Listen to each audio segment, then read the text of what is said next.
What brand elements do you think matter most for home service companies? Well, certainly, I mean, starting from the very beginning, naming is a super important piece, right? So what do you name the company, and does the name deliver a promise? Does it evoke a visual? Those are certain things to definitely keep in mind.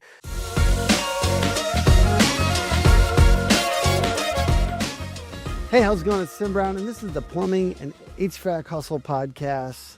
And I've got Dan Antonelli talking about creating a memorable brand. This won't be the first time that he's been on our show, but I really appreciate you being part of it, man. What's up, my man? I'm glad to see you got rid of the mullet too. I'm super stoked. Looks so much better now. No, but I'm just kidding. Yeah. Always good to see you, my man. The personal brand that expanded to the back. What's the equivalent of a mullet for a brand? Oh, I don't know, maybe red and blue arrows or sun and snowflakes. Okay, so you're saying because why? It's a little dated, perhaps. Yeah. You know, I had Ken Goodrich on, and he apparently in the 80s, the first time mullets came around, he was rocking the mullet. So we bonded over that. But I don't think mine looked as good as the ones did in the 80s when I had mine. Yeah, that's all right. You tried, man. I appreciate the effort. All right, so we're going to go over some basics here. I think this is like branding 101 for home services, because I just think that this is just like, I always talk about how you need to own your website and you need to own your marketing and you need to know your numbers. It's kind of basics, but it bears repeating because people hurt themselves a lot with mistakes with brands, and so we can't say it enough, and it's hard to get the good information out there in front of people before they do this dumb stuff. So branding 101 for home services. When is it time for a rebrand, and how often should you do it? So I would say the best time to think about rebranding is when your brand no longer represents who you've evolved into. So a lot of people start their business, maybe they bootstrap it, they do the best they can. And then they find themselves 3, 4, 5, 6 years later, or even sooner than that. And they're like, oh my God, does this brand represent everything that this business has become? Does it represent the level of service that we provide? Do we look as good as what we actually do? And I think that's sometimes the question to really ask yourself is, if no one knew anything at all about my company and they judged me by the visuals, they judged me by the website, they judged me by the uniforms that they see the guys wearing or the site sign in front of my home, what would someone think about the experience I was getting? And that's all branding is really trying to do, is control what someone thinks about that experience before they actually get to enjoy that experience. So a lot of times it just doesn't represent what you've evolved into over time. And I think that that's the biggest challenge sometimes as you grow a business, that your branding sort of looks the way you did when you first started, but certainly isn't what you do today. Great points. What brand elements do you think matter most for home service companies? I know that there's the basic branding package that sometimes just get them the logo, just get the new truck wrap maybe as like the next level, but like you can go to all these things, right? Down to the email signature, all the way over here at the other extreme. What are the most important things? And I could say like I would assume colors and fonts might be part of that. What else is like crucial to roll out a brand in a way that feels cohesive? Well, certainly, I mean, starting from the very beginning, naming is a super important piece, right? So what do you name the company, and does the name deliver a promise? Does it evoke a visual? Those are certain things to definitely keep in mind. And then thinking about the integration of that logo in your different marketing channels. I mean, the vehicle is probably the single most important integration of your brand. So your truck wraps and your visibility within that community are so critical. But if you don't have that great foundation, like a great logo to start with, then it's really hard to have an effective truck wrap design. It's really hard to have an effective website design. It's really hard. Oh man, all these other things done. I was just looking at all like recent websites we had done, and it's so crazy how you could like same designers, but it's funny because you're looking up at this brand, and if the brand's good, we were talking about speedy water heaters. gorgeous brand and a gorgeous website. It's just like it inspires the rest of your marketing to be good. Yeah. And like other websites that we've done with just really bad logos, and I think it just sets the tone for everything that after. I'm like, this website isn't that good, but it just that one thing up top just sets the whole tone of the design. And it's, if something's bad, everything kind of Yeah. snowballs into bad. Yeah. And I think one way to think about brand also is to think about that logo being the center of a wheel, right? And that wheel, we call that the brand wheel. So if you don't get that hub correct, then the wheel, which contains all the other channels that will integrate that brand, your digital, your social media, your website, obviously your truck wraps, your uniforms, brochures, billboards. So if the center of that wheel is not done correctly, then that wheel will never be round and it will never turn efficiently. And when we say things don't turn efficiently in the brand wheel, what are we actually saying? Well, what we're saying is you're just going to need to spend more money to market your company then, because it's not performing the way a good brand should perform. So people fall into that trap of having that poor branding and then investing so much money to market that poor brand, realizing that the ROI is always going to be limited by having that improper foundation. So Rilla allows you to listen to, it's an AI in your pocket, listens to the appointment. It's pretty crazy what it can do. It gives a script, gives everything they said, it breaks down some statistics for you. Analyze talk ratio, interactivity, like how you and I are interacting back and forth, long as modeling, like all those things. This is the shit that I most believe in AI. Yeah. You know what I mean? Enhancing the You're user about to put experience. math and data around something that used to be my magic skill.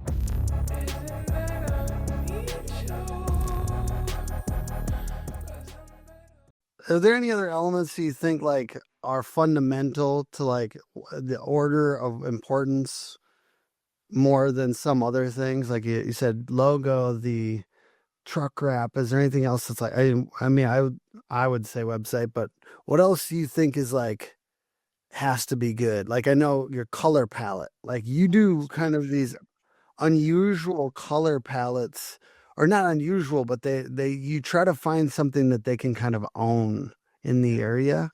I feel like that's such a crucial piece. I think the repetitiveness that a lot of branding companies do on the palette, like they don't worry about it being outside of what the area is used to, or like some of the other major brands in their area, and thus they don't really differentiate them at all.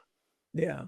Colors is a huge thing, and colors goes to psychology behind brands. And you think about, what can I do in my market where every time my vehicle is seen, I'm what they think of, not someone else. So colors, researching your market, knowing what other colors are very prevalent in your market, and then thinking about how you can pick a color palette that you can own, that no one else is using. As soon as I see these 2 or 3 colors, I only think about your brand, not 5 other ones. It's one of the reasons why we're not huge fans of red, white, and blue brands.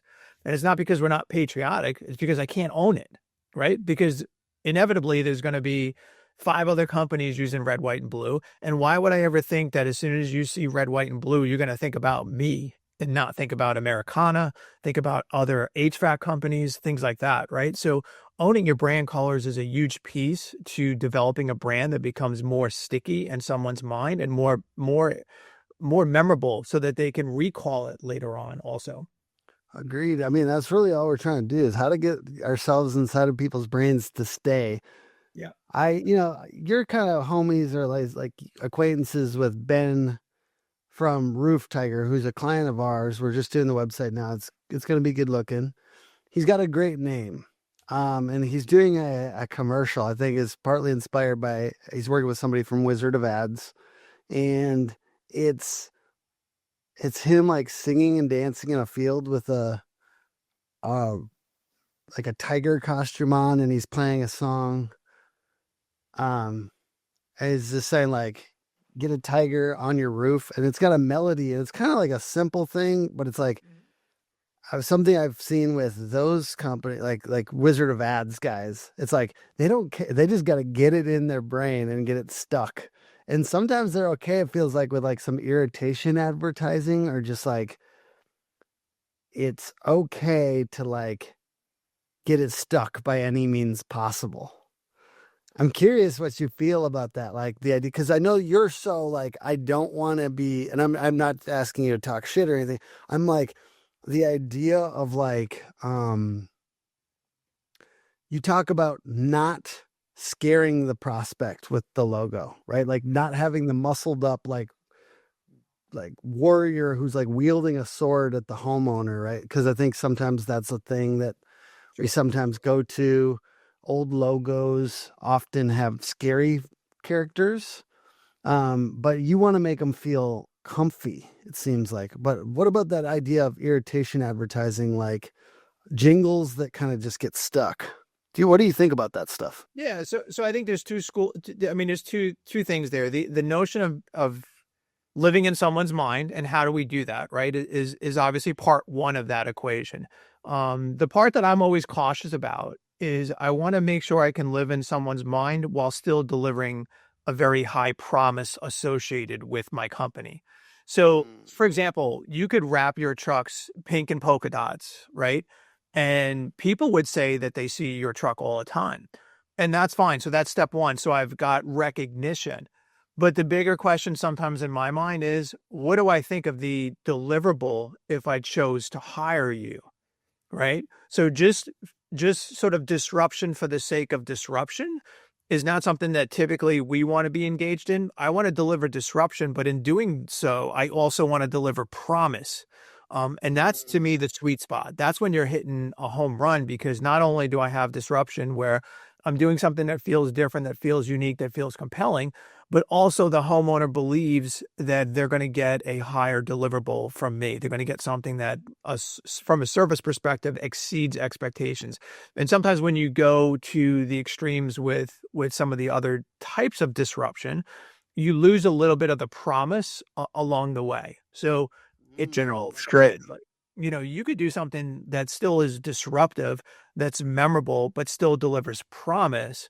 And you can do it in a creative way, I think. You could look at Gettle with the boy with the flashlight, which is disruptive, but it also delivers promise at the same time. So it's not doing something for the sake of a shock tactic. Yeah. It's doing something that feels unique, compelling, and I also expect an amazing service because of the way it's presented to me. The interesting part about negative emotions, or like cringe or disruptive things that sometimes like rub the consumer the wrong way, it does get stuck easier. Like, it's like, if you didn't care whether it was a positive, by the way, I think just to go back to the Roof Tiger one, it is good. It's a little weird, but then it says authentic and kind and down to earth because he's being silly and it's kind of fun. But some of the, sometimes I hear these commercials on the radio that like, you see how it works because, it because you're lightly annoyed, it gets stuck harder in your head. Like, you can't stop singing that jingle. So I think it's an interesting discussion. I'm not asking you to resolve this for us, but I'm more putting it out there as like a theoretical, like a question to us all. Where are we willing to, like, I like the idea of we're trying to get not only the brand existing, because a lot of us are fending off obscurity, like complete obscurity. And if you can get promise in there, it's sweet. But and you can disagree with me, but I would almost say, like, I would rather fend off obscurity.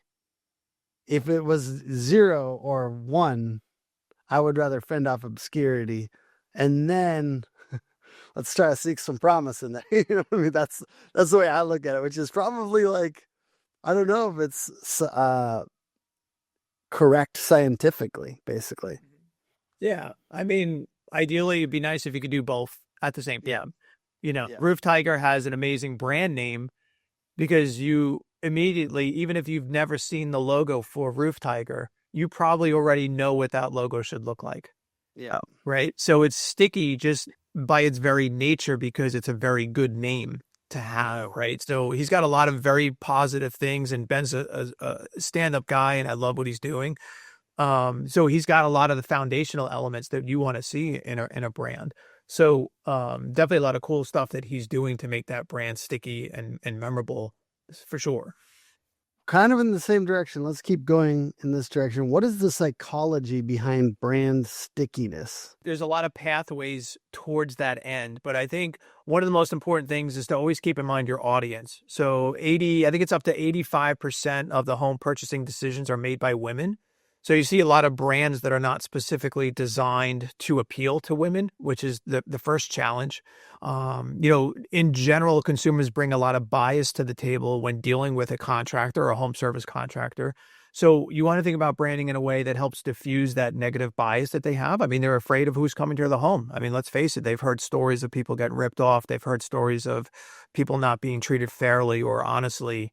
And so what is your branding doing to speak to that? How does the brand help diffuse that negative bias? How does it help the consumer feel comfortable with who they are inviting to their home? And definitely considering women, what's the easiest or the best pathway to develop a brand that makes them feel a certain way and makes them connect to it in a way that they might be able to recall later on? And that's a big part of it for sure.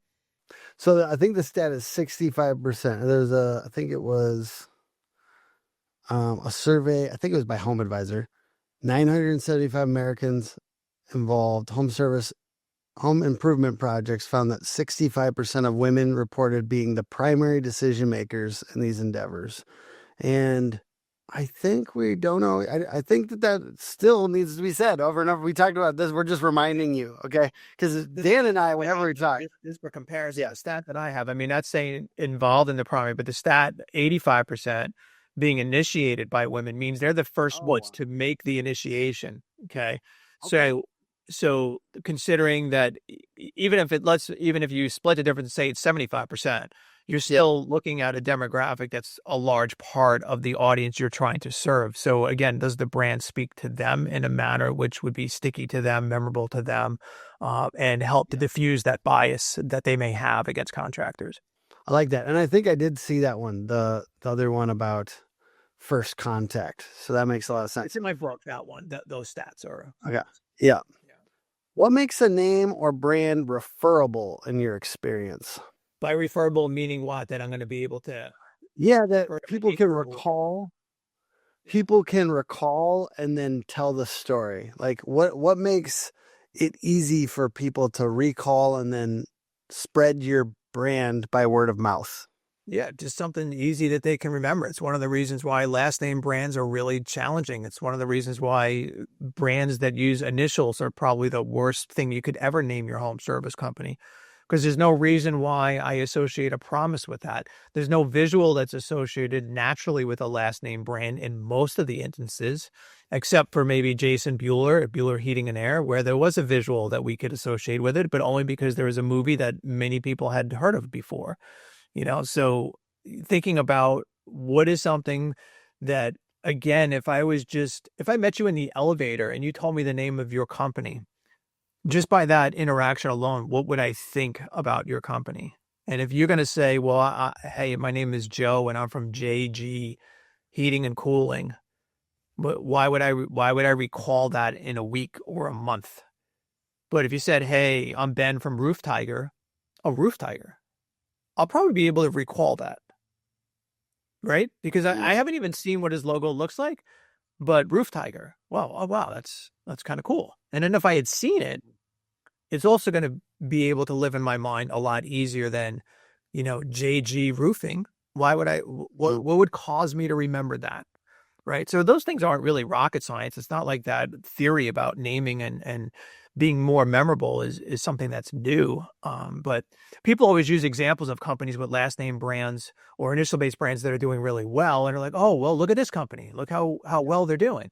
And to me, my counter argument to that is I said, wow, it's freaking amazing what they're doing with that. Imagine what they could have been doing with a better brand. And those are often the companies you see spending 10 to 15% of revenue on ads because they have a shitty name that nobody cares about, that nobody remembers, right? And you could get large, you'll overcome some of that by the sheer size, but it's a tough uphill battle. Like if somebody comes to me and says, I'm going to name my home service company after me or my kid's initials or something, I'm going to say it's a huge mistake.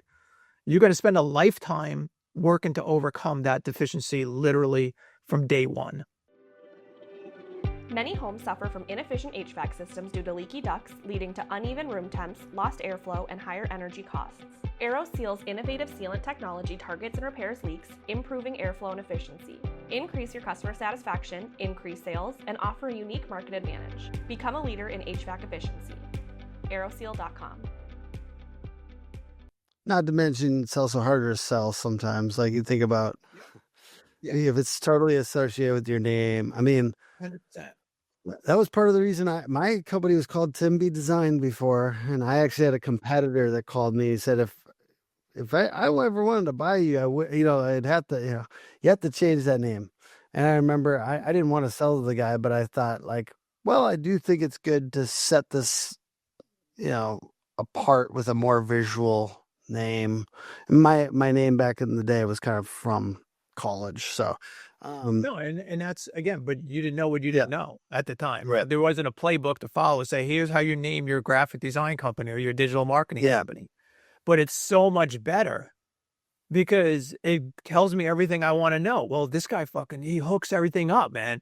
He hooks people up to my business. Like, it's a genius name. Like, it's perfect.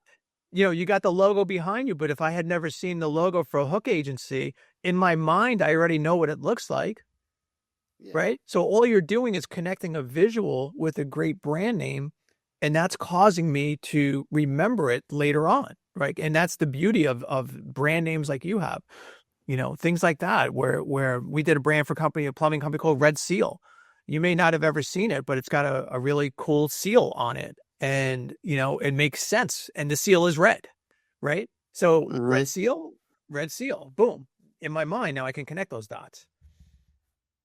Red seal like the animal, or red seal like the stamp? Red seal like the animal. So when okay, that's cool. I was like that. I hope it's the actual animal. I mean, these mascot logos, and it's obviously it's a trend thing, and I think it's funny because I'm now like soaking up all these HVAC groups and all the chaos of all the like technician groups and all these people that have opinion, like it's an interesting crowd. I'll just say that.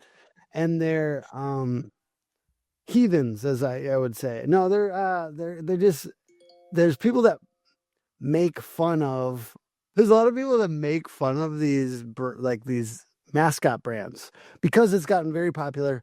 However, you don't understand the psychology sometimes. Like people don't understand like why it works.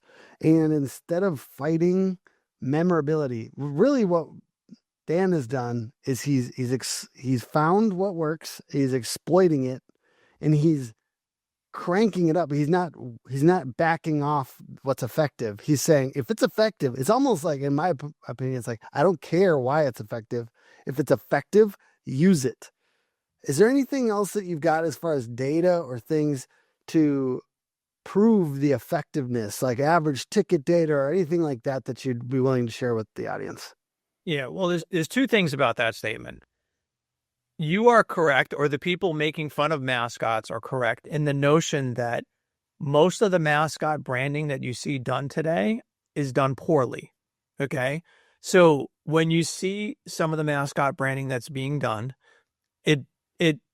it actually makes the company look more amateur. It makes them look like they actually aren't running a good company, because the way in which that mascot is rendered, the way in which it's illustrated, the emotive characteristics of the actual mascot itself are not done professionally. So when you look at some of these out there, I understand some of the hate, because I hate some of them too, because they're done so poorly, right? So you do have to recognize that there's a lot of really bad mascot branding being done, sadly.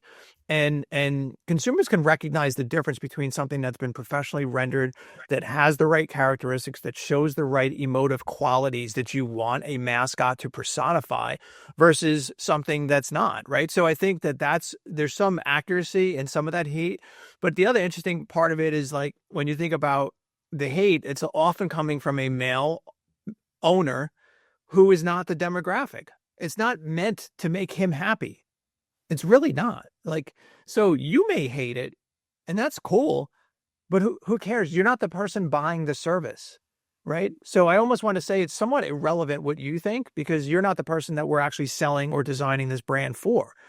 Does Mrs. Jones like it is the real question to be asking. Does she like it? Does she connect with it? Do her kids point it out when they're driving? Do her kids remember the name, actually? We've seen so many instances, oh my God, of the kids telling the parents when the AC breaks, hey, you should call this company because I saw their truck. And it's living in their minds rent free, right? So there's a lot of that. But it was an interesting thing we did recently, Tim, where we looked at 100 companies that we've done the branding for that have over $10 million in revenue. And we looked at 100 of them and we said, how many out of the 100 have a mascot and how many do not have a mascot? And I don't know if you have a guess on this, how many have a mascot versus how many that don't, but I'll tell you the answer, right? 52 had a mascot and 48 did not have a mascot. So you say, okay, well, what does that actually mean? Does that mean that mascots are more effective or not as effective? But the reality is the integration, the storylines that go along with professional branding are what makes them successful. Not necessarily do they have a mascot or not have a mascot. It's how do we create a brand story with any approach and make that brand story connect with that consumer in a significant way. Well, in the same vein, I just want to like touch on this as kind of the final question, thought. Why do so many home services still underestimate the power of a good name and brand? So, you could look at a lot of reasons for that. And I think part of it is just they've never experienced what actually a great brand will do for their business. They've never seen firsthand how it will affect average tickets. How will it affect their close rates? How will it affect their booking rates? How will it affect their ability to actually recruit and retain the best employees? Those are all the pieces that are tied to having a strong brand. So I think a lot of times too, the first inclination, especially on digital marketing, when digital isn't going very well, and they want to blame the digital marketing company for that. But meanwhile, they're invisible in the communities that they serve. The notion of being 5 Mile famous is something they've never really invested in. And so the digital marketing company is tasked with trying to make this company that's virtually invisible in the communities they serve actually have a website that converts. And so they'll say, oh my God, we need more leads. We need more leads. And it's like, well, guys, you're not doing anything to actually help yourself make the digital marketing even more effective. Go ahead, Tim. I know you want to say something. They haven't committed to being the hometown hero in their area. That's the way I'm trying to get them to think about it. I think all of these concepts are very similar, but what we really want, and I say the 5 times rule too, which is we want them to be able to have seen you 5 times. But I like all these concepts: hometown hero, 5 Mile famous, the 5 times rule. We need to get them to see us more often. We need to be locally famous. Yeah, 100%. And that's the thing, even what you see on websites with conversion rates, Tim, like why would the website convert if it's a brand that I've never seen in my neighborhood? I haven't seen a truck on my neighbor's driveway. I haven't seen them at the 4th of July parade or the Halloween parade or any community events. I haven't seen them at all. They're like invisible. So you got them to the website, Tim, because of the amazing job you guys do. But then they come to the website and the website doesn't convert. Well, why doesn't it convert? Because there's no trust, because they haven't established trust. They haven't seen this brand visible in the community that they're in. So you know as well as I do, Tim, when you've got a brand that's sticky, that people know about in that community, I mean, it makes the digital, it makes every single ad dollar you spend so much more effective. And you know how much better, branded keyword searches, like when you see spikes in branded keyword searches after a company becomes famous or 5 Mile famous or hometown hero, like, you know how much better everything else is going to work, right? So it's sometimes it's just crazy to me when people are like, oh, branding is expensive, and these are the same guys throwing thousands and thousands of dollars at LSA every month, and with not great conversions on that spend. So it's like, fix the foundation and then go out and invest in these other channels, and everything will be so much more effective. And you'll need to spend less. That's the other piece of it too. I like it. The thing at the end of the day is it doesn't always feel like a when you're chasing a silver bullet, and what we're talking about is kind of hard work, and brand is at the beginning, and the hard work behind the scenes is not as immediate. That's what people get so scared of. They love immediate fixes. And it is a deep and abiding winning strategy, but it's not immediate and it's not quick all the time. Yeah. And if you need leads tomorrow, it's not going to help you. Yeah. But if you're in it for the long term, and especially if you ever want to exit your business, PE comes and looks at your business and you've got a killer brand, they know that that's so many less dollars they're going to need to spend to fix. And they're going to pay a premium for that, right? So even just thinking about the exit, if you ever want to exit, and what that will mean if you have a killer brand and your marketing spends are low, if you're spending 5% and you're growing double digits every year, like those are all benchmarks that they're going to be looking at. So it's way more expensive to live with a weak brand long term than the short term pain it might cost to fix it today, basically, is what I would say. That's a great note to end on. Thank you so much, Dan. Where can people check you out? You can go to kickcharge.com and Couldn't recommend Dan and KickCharge more. We have so many overlapping clients now. We're proud of the websites that we make. When this is a logo for it, it just makes everything go smoother.